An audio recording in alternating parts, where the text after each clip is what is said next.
হিন্দুর বাড়িতে যদি কেউ অসুস্থ হয়, আপনি 1 কেজি আপেল নিয়ে যান এবং তাকে 1 কেজি আপেল দেন। আপনি বলুন, স্রষ্টা আপনার ভালো করুন, আপনার জন্য দোয়া করি, আশীর্বাদ করি। বলতে তো কোনো ক্ষতি নেই। সে বুঝলো যে মুসলমান এরা সাম্প্রদায়িক না।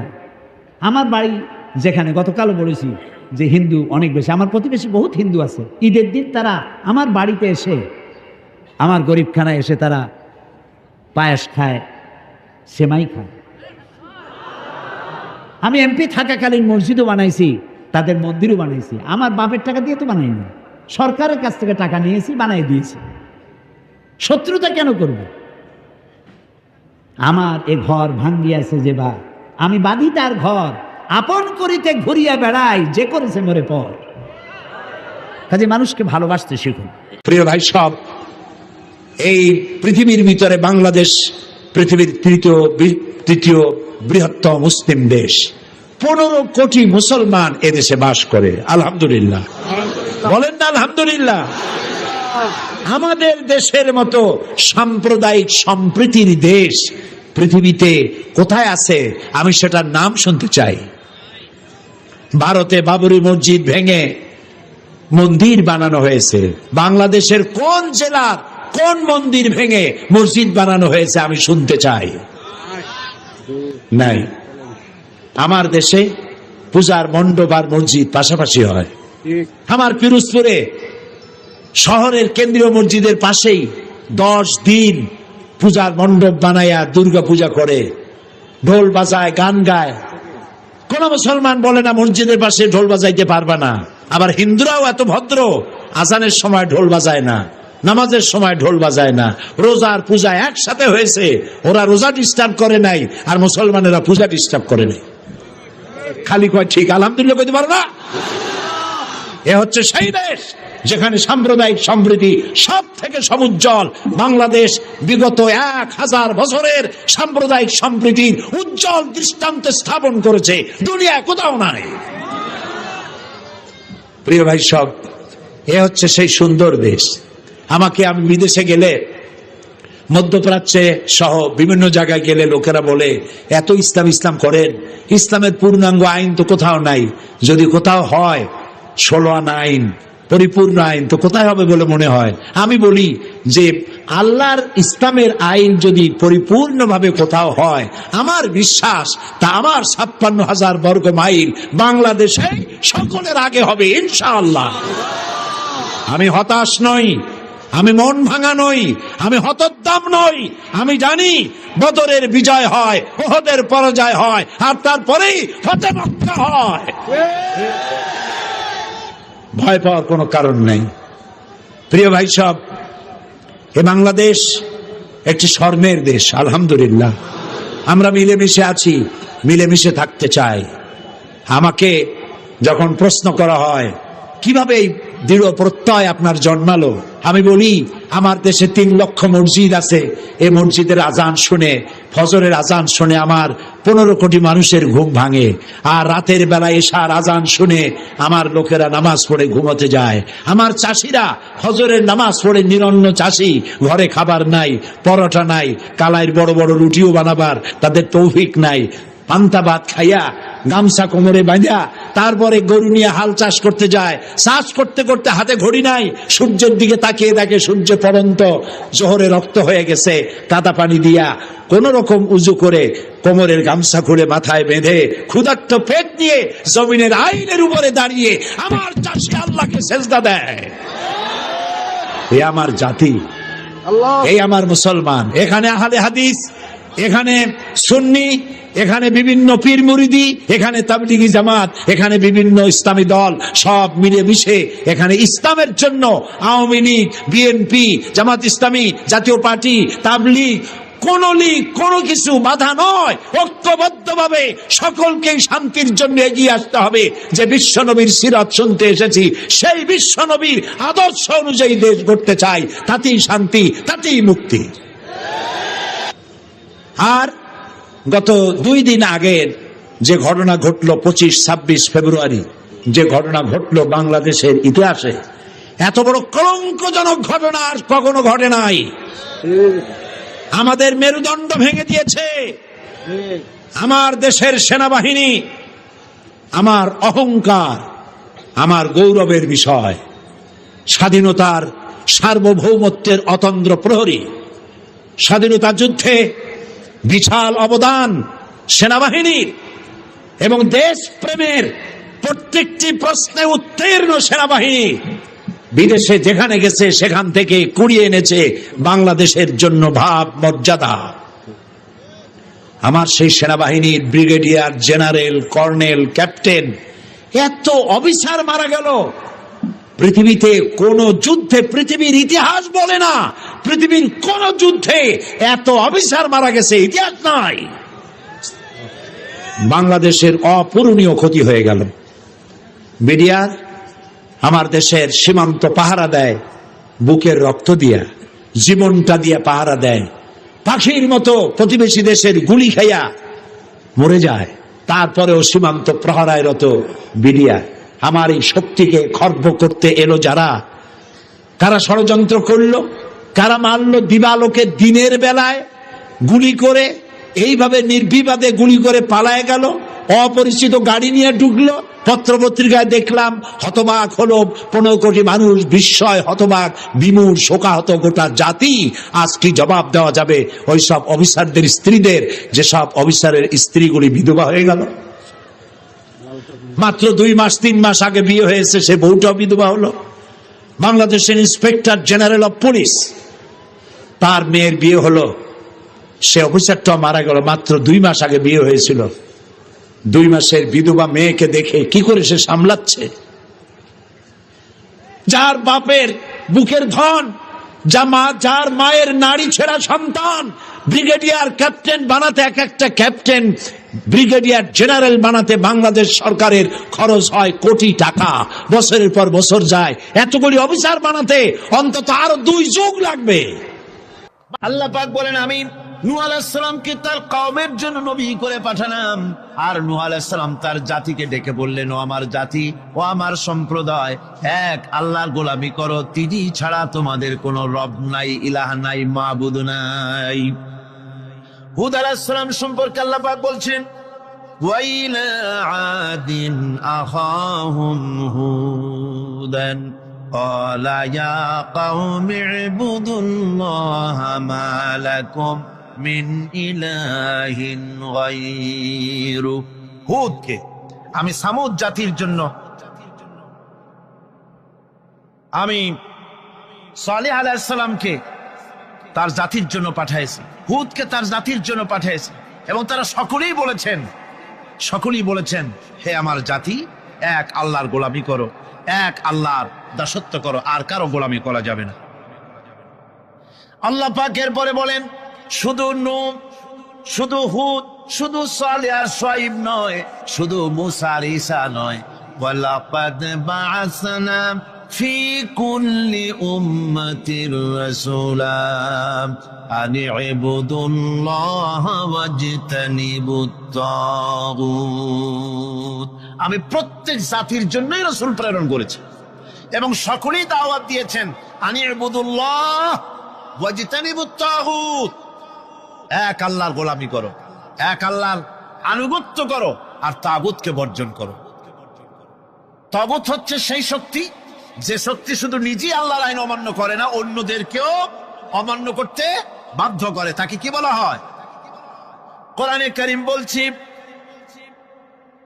وما أرسلنا من قبلك من رسول إلا نوحي إليه أنه لا إله إلا أنا فاعبدون।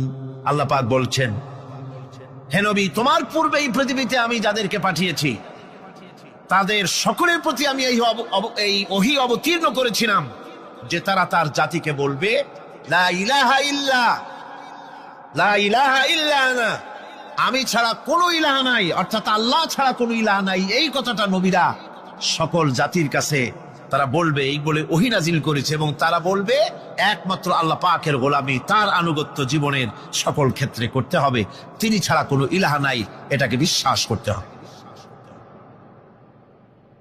মেরাজ উপলক্ষে আল্লাহ পাক রাসূল করিম সাল্লাল্লাহু আলাইহি ওয়াসাল্লামকে যে পেগাম দিয়েছিলেন, যে হাদিয়া দিয়েছিলেন, যে 14টি পেগাম ছিল, তার মধ্যে প্রথম পেগাম যেটা ছিল সেটা ছিল কি? وَقَضَى رَبُّكَ أَلَّا تَعْبُدُوا إِلَّا إِيَّاهُ وَبِالْوَالِدَيْنِ إِحْسَانًا। তোমার রবের পক্ষ থেকে এটা চূড়ান্ত রূপে ফায়সালা হয়ে গিয়েছে, চূড়ান্ত ফায়সালা হয়ে গিয়েছে যে দাসত্ব, গোলামি, আনুগত্য করতে হবে কেবলমাত্র আল্লাহ সুবহানাহু ওয়া তাআলা। আল্লাহ পাকের গোলামি ছাড়া কারো গোলামি করা যাবে না। এখন এই গোলামিটা কি জিনিস, আসুন আমরা ব্যাখ্যা করে আলোচনা করে বুঝতে চেষ্টা করি গোলামিটা কি। এটি হচ্ছে, এটা মানুষের একটা স্বভাবজাত প্রবৃত্তি। মানুষের সামনে মানুষ কারো না কারো আনুগত্য করতে চায়, এটা তার রুহের মধ্যে, তার রক্তের মধ্যে, তার দেহের মধ্যে এটা মিশ্রিত রয়েছে।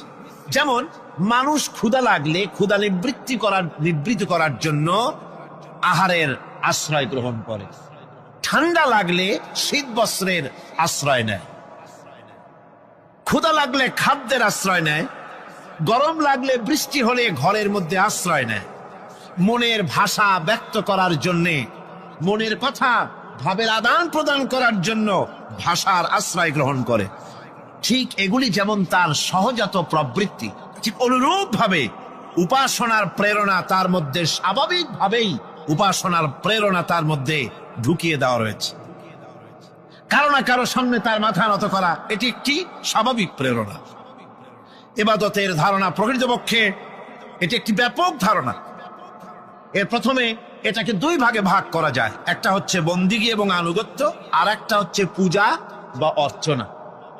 বন্দিগি এবং আনুগত্যের ব্যাপারটা হচ্ছে যে উচ্চতর কোন একটি সত্তার সামনে মাথা নত করে দেওয়া, যেটাকে আরবিতে বলা হয় ইজহারে তাজাল্লুল, নিজেকে ছোট করা, নিজেকে ছোট করা। এই নিজেকে ছোট করাটা এটা কিন্তু আল্লাহ পাক ছাড়া কারো সামনে মাথা নত করা, কথা বুঝেন না নাকি? আল্লাহ ছাড়া কারো সামনে মাথা নত করা যাবে না। আমি যখন পার্লামেন্টে ঢুকলাম সর্বপ্রথম, জীবনে তো আর যাই নাই কোনোদিন, ঢুকলাম, ঢুকে দেখি অধিকাংশ লোক ঢুকছেন রুকুর হালতে আর বেরোচ্ছেন রুকুর হালতে। কারণটা কি আমি বুঝলাম না, বিষয়টা কি, এরকম করে কেন? পরে একজনকে জিজ্ঞেস করলাম যে বিষয়টা কি। তারা বললেন যেভাবে রুলস অফ প্রসিডিওর এটা লেখা আছে, এরকম করে মাথা নিচু করে ঢুকতে হয়। কোথায় আছে? আমি রুলস অফ প্রসিডিওর নিলাম, দেখলাম তার ভিতরে সত্যি সত্যি লেখা আছে article number 263 rules of procedure, যে বই দিয়ে, যে বিধান দিয়ে সংসদ চলে, এর ভিতরে পরিষ্কার ভাবে লেখা রয়েছে সংসদ সদস্যগণ এই হাউসের ভিতরে প্রবেশ করাকালীন এবং বহির্গমনকালীন স্পিকারকে সম্মান জানাবার জন্য মাথা নিচু করে ঢুকবেন আর বেরোবেন। আমি বিষয়টা জেনে নিলাম, এবং কথা, পার্লামেন্ট এমন একটা জায়গা যেখানে কথা বলতে চাইলেই বলা যায় না। অনেকে মনে করে তাদের এমপিরা খালি বসে থাকে, কথা কয় না কেন? আর কথা বলতে জানা লাগবে, বিধি জানতে হবে। ওখানে দাঁড়ালেই জিজ্ঞেস করে কোন বিধিতে কথা বলবে, এবং বিধি যদি জানা না থাকে তাহলে আহাম্মকের মতো খাড়ায় থাকতে হবে। আমি বিধি জানতে চেষ্টা করলাম।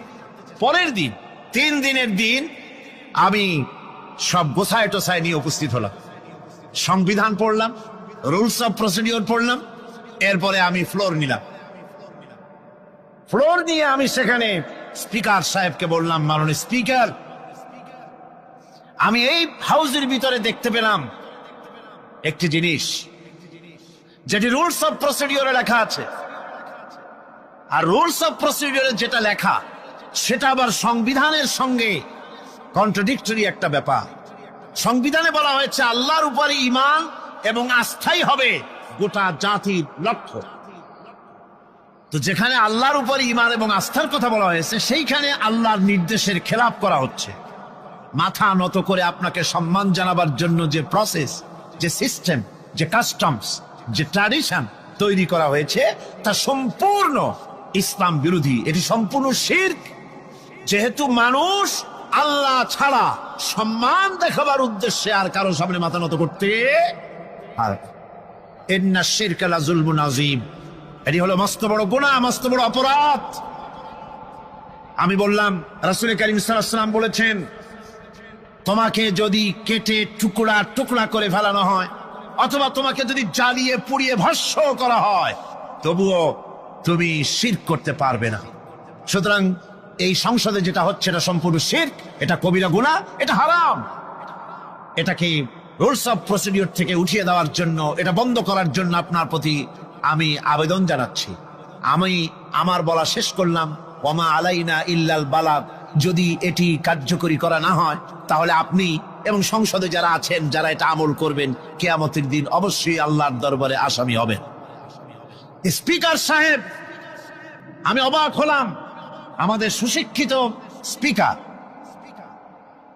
তিনি ডানে বায়ে কারো চেহারার দিকে তাকান নাই, কারো চোখের ইঙ্গিতে কথা বলার চেষ্টা করেননি। আমার বক্তব্য কোরআনের বক্তব্য, কথা তো আমার না, কথা কোরআনের।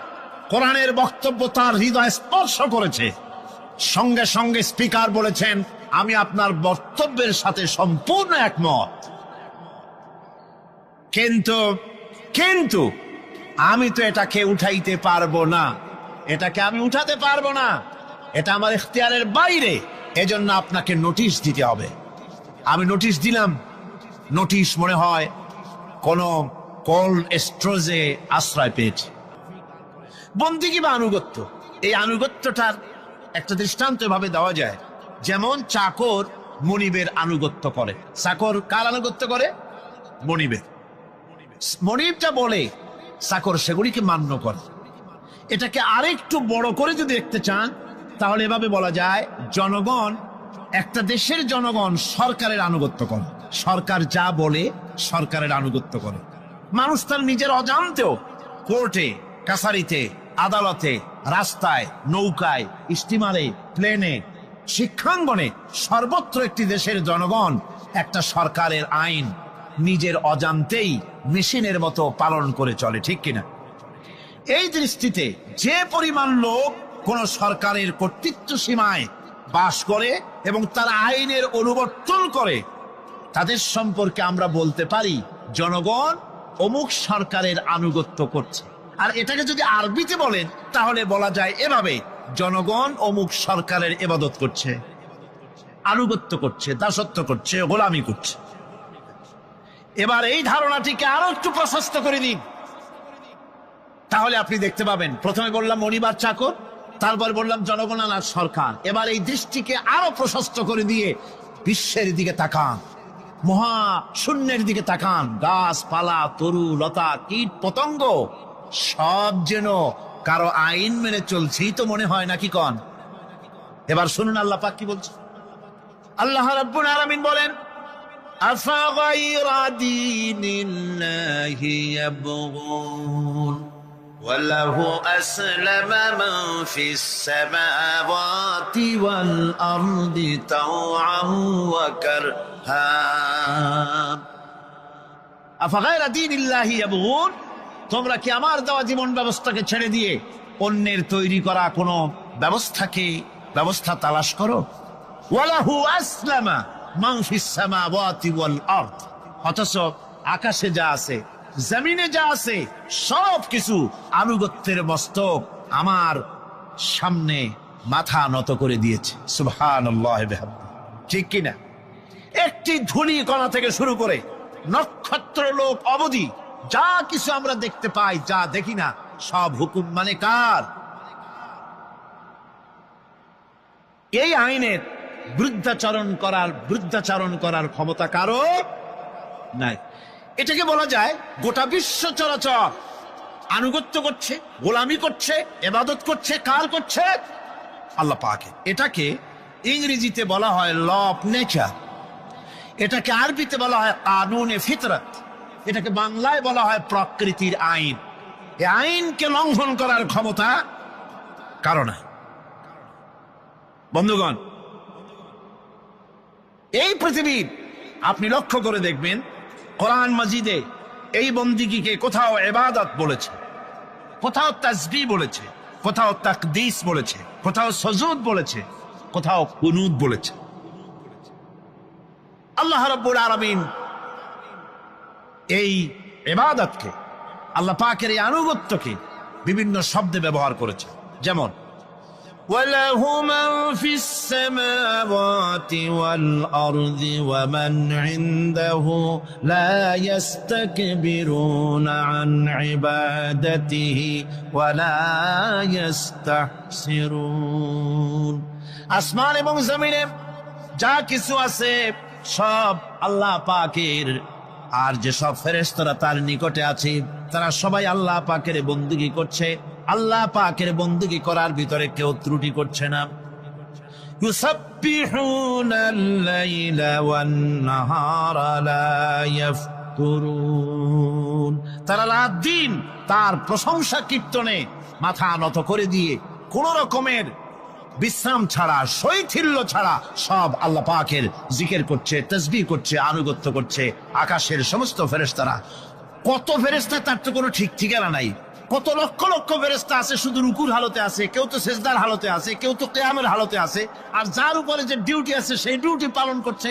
সব আল্লাহ পাকের আনুগত্য করে চলছে। এভাবে করে আল্লাহ পাক বলছেন যে আমার আনুগত্য এবং আমার তাসবিহ, আমার গুণকীর্তন করার জন্য সবাই এর মধ্যে ব্যস্ত আছে। ইউসাব্বিহু লিল্লাহি মা ফিস সামাওয়াতি ওয়া মা ফিল আরদ আল মালিকিল কুদ্দুসিল আজিজিল হাকীম। ইউসাব্বিহু লিল্লাহি, তাসবিহ পড়ছে, সাব্বাহা ইউসাব্বিহু তাসবিহান, তাসবিহ পড়েছে, তাসবিহ পড়ছে, তাসবিহ পড়বে। কিয়ামত পর্যন্ত যা কিছু আছে আকাশে, যা কিছু আছে জমিনে, যা কিছু আছে এর মাঝখানে সব তাসবিহ পড়ছে। কার? আল্লাহ পাকের জিকির করছে, তাসবিহ করছে। হযরত ইউনূস আলাইহিস সালাম মাছের পেটে যখন ঢুকে পড়েছিলেন, যখন নিজের জীবন সম্পর্কে হতাশ হয়ে গিয়েছিলেন, তখন তিনি শুনতে পাচ্ছিলেন চতুর্দিকে যে সমস্ত জলচর প্রাণী আছে, হাত্তাকে সমুদ্রের তলদেশের, দরিয়ার তলদেশের বালুকণা, পাথরের নুড়ি, শৈবাল সবকিছু থেকে আল্লাহ পাকের জিকির হচ্ছে। ভিতর থেকে আওয়াজ আসতেছে আল্লাহ আল্লাহ আল্লাহ আল্লাহ আল্লাহ আল্লাহ আল্লাহ আল্লাহ আল্লাহ। জোরে বলেন আল্লাহ আল্লাহ আল্লাহ আল্লাহ আল্লাহ আল্লাহ আল্লাহ। হযরত ইউনূস আলাইহিস সালাম তখন বললেন লা ইলাহা ইল্লা আনতা সুবহানাকা ইন্নী কুনতু মিনাজ জালিমিন। পড়েন সবাই, লা ইলাহা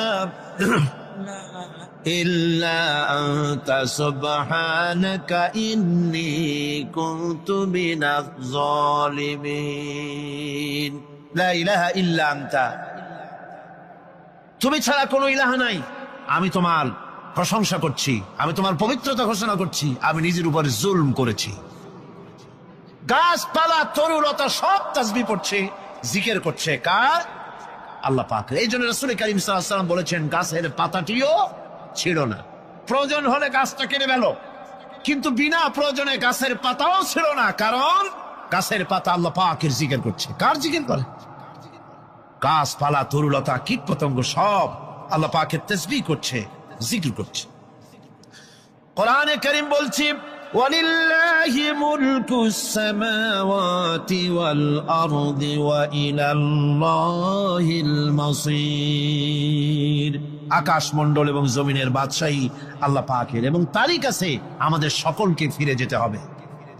মালিক হচ্ছেন তিনি, আর তার তাসবিহ আকাশ জমিন, যা দেখতে পাই যা দেখতে পাই না, এর মধ্যস্থিত যা কিছু আছে সব কিছুই আল্লাহ পাকের তাসবিহ গুণকীর্তনে সব নিরত আছে। অন্য আয়াতে আল্লাহ পাক বলেন وله من في السماوات والأرض كل له قانتون। আসমান এবং জমিনে যা আছে তা সবই আল্লাহর নির্দেশের সামনে মাথা নত করে দিয়েছে।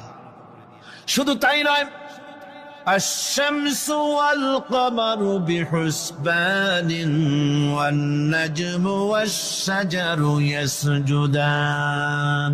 সূর্য এবং চন্দ্র হিসাব অনুযায়ী আবর্তিত হচ্ছে এবং বৃক্ষ এবং নক্ষত্র রাজি সেজদায় রত হয়ে আছে। সব আল্লাহ পাকের সামনে মাথা নত করে দিয়েছে।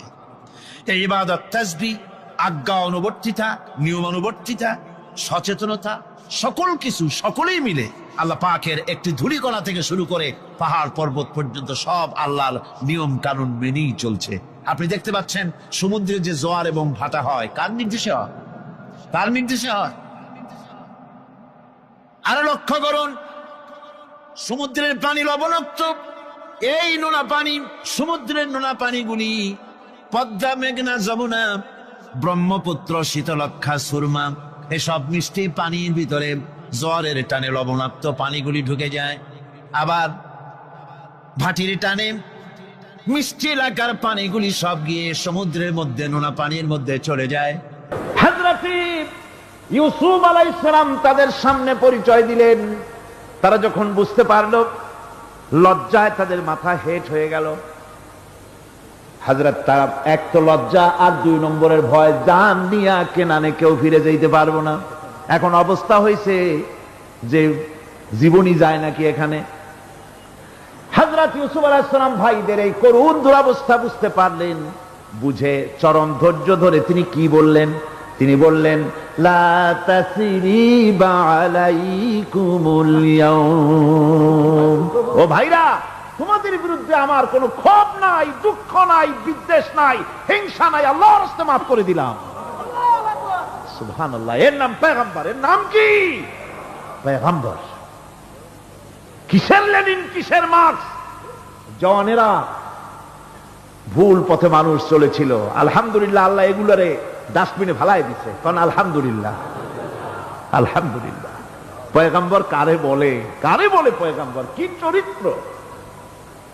রাসূল করিম সাল্লাল্লাহু আলাইহি ওয়াসাল্লাম তাকে একজন সাহাবী বলছিলেন, হুজুর বলছেন এই কামটা করলা না কেন?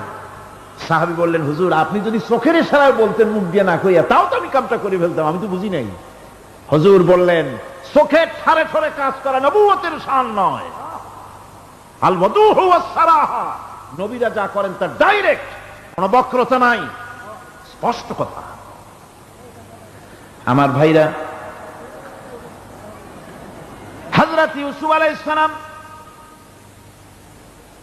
বিনিয়ামিনকে কাছে নিয়ে পরিচয় দিলেন তার ভাইদের সামনে। কোরআনে কারীম বলছে, ক্বালা আনা ইউসুফ ওয়া হাদা আখি قد من الله علينا إنه من يتقي ويصبر فإن الله لا يضيع أجر المحسنين। আমি ইউসুফ, আর এই হচ্ছে আমার ভাই। আল্লাহ আমাদের উপর ইহসান করেছেন। প্রকৃতপক্ষে যারা আল্লাহকে ভয় করে এবং সবর এখতিয়ার করে, আল্লাহ এভাবে তাদেরকে, তাদের আমলকে নিষ্ফল হতে দেন না। আমার এই জামাটা নিয়ে যাও।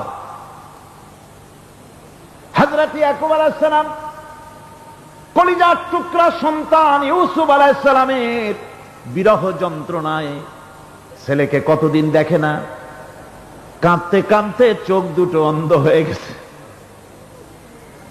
মিশর থেকে কেনানের দিকে জামা রওনা হয়েছে। কোথায় মিশর, কোথায় কেনান? জামা যখন রওনা হয়ে গেছে, হযরত ইয়াকুব বলতেছেন, আমি যেন আমার ইউসুফের গন্ধ নাকে পেতেছি। জামা চলে এলো, চোখের উপরে রাখলেন। আল্লাহ রাব্বুল আলামিন তাকে চক্ষুষ্মান বানায়া দিলেন।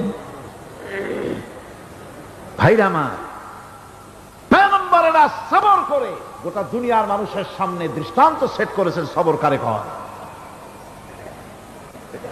আমার ভাইয়েরা, হযরত ইব্রাহিম আলাইহিস সালামের কথা আল্লাহ পাক কোরআনে কারিমে বলছেন সবর কারে কয়, দেখো শেখো সবর কারে কয়। আল্লাহ পাক বললেন, ইব্রাহিম তোমার বিবি আর তোমার নবজাতক এই সন্তানকে রেখে আসো মক্কা নগরীতে। তিনি চলে গেলেন, সেখানে ঘর নাই, বাড়ি নাই, কিচ্ছু নাই, চতুর্দিকে ধুধু বালু আর মরুভূমি। হযরতে হাজরা বলছেন, ইব্রাহিম সামান্য পানি আর খাবার দিয়া আমার সন্তান শুদ্ধ এখানে রেখে যেতেছো, আমি কি অপরাধ করেছি? কোনো জবাব নাই। দুইবার তিনবার বলার পরে হাজরা বলছেন, ইব্রাহিম গো, তবে কি আমার আল্লাহর হুকুম মতো আমারে রেখে যাচ্ছ নাকি? হযরত ইব্রাহিম আকাশের দিকে আঙ্গুল উঁচু করলেন। কথা বলবেন, বাক শক্তি বেরোচ্ছে না। 80 বছর বয়সের সময় একটা বাচ্চা আল্লাহ তারে দিচ্ছেন, আর এমন বাচ্চা পয়গম্বরের ছেলে, কি সুন্দর চেহারা, মরুভূমির উপরে ফালাই দিয়ে রওনা হয়ে যাচ্ছেন, মুখ দিয়া কথা সরছে না, আকাশের দিকে দেখালেন। হযরত হাজরা বুঝতে পারলেন। হযরত হাজরা বলেন, ইব্রাহিম কোনো চিন্তা নাই, নিশ্চিন্ত মনে বাড়ি ফিরে যাও। আমি আমার আল্লাহর উপরে এতটা ভরসা করি, আল্লাহর হুকুমে যদি আমার এখানে রেখে যেয়ে থাকো, ওই আল্লাহ পাক আমাকে আর আমার কলিজার টুকরা ইসমাইলকে পানিতে আর খাবারে মারবেন না, অবশ্যই তিনি ব্যবস্থা করবেন। ব্যবস্থা হয়ে গেল। হযরত ইসমাইল বড় হয়ে গেলেন। আল্লাহ পাক অর্ডার করলেন, জবাহ করো ছেলেকে। হযরত ইব্রাহিম আলাইহিস সালাম যখন জবাহের প্রস্তাব করলেন, হযরত ইসমাইল তা আপত্তি করতেন, বাবাজি আমার মায়ের আর আমাকে বাচ্চা অবস্থায় ফেলে গেলেন, খাবার দেন নাই, পরার দেন নাই, বছরের পর বছর আমাদের এখানে কাটলো, দেখতেও আসেন নাই, আজ আসছেন জবাহ দিতে, এটা কেমন কথা? কি ধরনের বাপ আপনি? এরকম বলছে নাকি? এরকম বলছে? হযরত ইব্রাহিম আলাইহিস সালাম প্রস্তাবটা কিভাবে পারলেন? আল্লাহ পাক কোরআনে কারিমের দৃষ্টান্ত রেখে দিয়েছেন। আল্লাহ পাক বলছেন, হযরত ইব্রাহিম ছেলেকে বললেন, ইয়া বুনাইয়া, ইয়া বুনাইয়া, হে আমার কলিজার টুকরা লাডলা, হে আমার কলিজার টুকরা সন্তান, ইন্নী আরা ফিল মানাম আন্নী আযবাহুক, আমি স্বপ্নে দেখছি আমি যেন তোমাকে জবাহ করতেছি, ফানজুর মাযা